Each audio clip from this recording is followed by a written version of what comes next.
Hey guys, my name is RJ, this is The Secret Stacks, and I think it's probably about time I told you what my channel name means. Believe it or not, The Secret Stacks is actually a real place, kind of like Narnia but with books. I'm not even kidding. If you want to find it, it's in Los Angeles, in the library where I went to college. But first, a little backstory. This tale, like any epic journey, has an older, wiser guide. For me, this was the captain of our cross-country team, Kevin.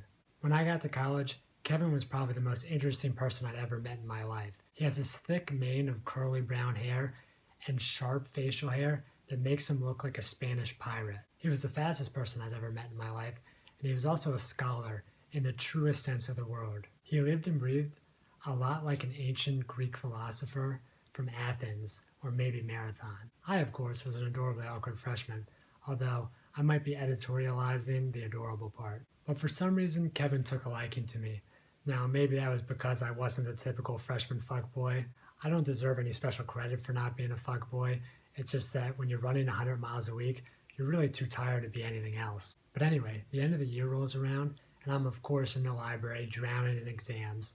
And all of a sudden, I see Kevin peering his head over the top of the desk cubicle. All he says is, "Come with me." So our library was split into two sections. There was a nice part with the leather chairs, the long tables with the fancy lights and the portraits of the old dudes up on the wall. And then there was the other half, the research stacks.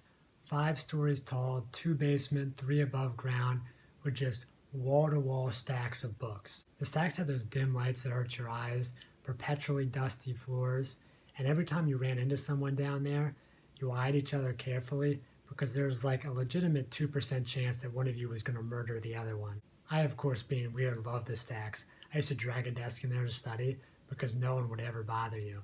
But there was something curious about those stacks because the 5th floor was locked, gated off with this cage-like thing, and that's exactly where Kevin was taking me. And there was something else curious about the stacks.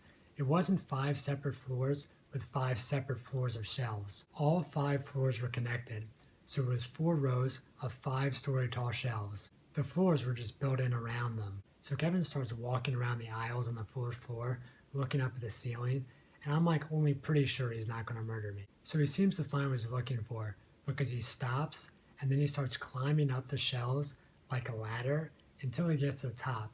And then he places his hand up on, the bottom shelf of the 5th floor because they're connected, and he lifts it up, pushes it out of place, and then climbs up through the hole. I have no idea what's going on at this point, but I follow him because that's just what you do. And when I get up there, I find myself in a magical world of books.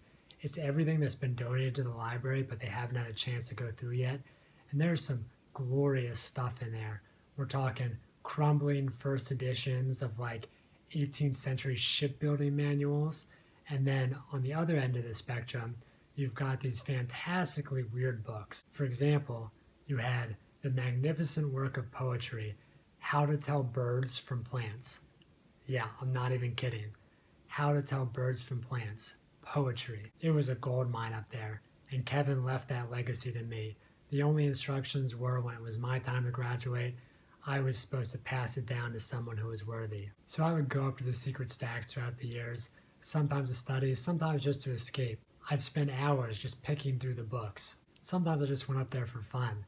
I'm pretty sure the secret stacks are the only way that I convinced my college girlfriend to go out with me. But eventually I had to graduate, so I left the secret stacks in safe hands. But it's always somewhere that's going to have a special place in my heart, so I wanted to bring the spirit of the secret stacks onto my channel to keep that sense of wonderment and explorement and weirdness. So I've been thinking about doing more videos kind of like this every once in a while, something where I tell bookish stories about my life. So if that's something you're interested in, let me know down in the comments below.